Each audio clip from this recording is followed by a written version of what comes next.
நல்லா விஷ்ணுமூர்த்தி வச்சாச்சு. எந்த கால் அதில் இருக்கிறோமோ ரைட் கை கொடுக்கணும் அப்படின்னா அப்புறம் வந்து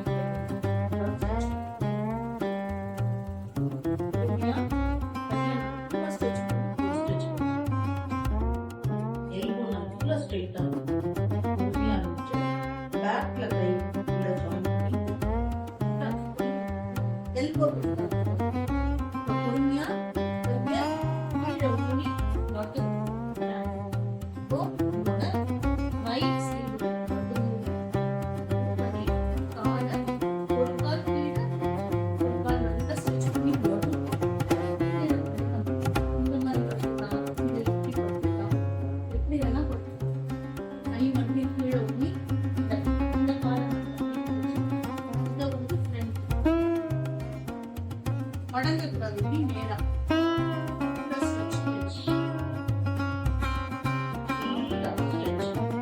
இப்போ இந்த கையை வந்து ஈக்குவலா விடணும்.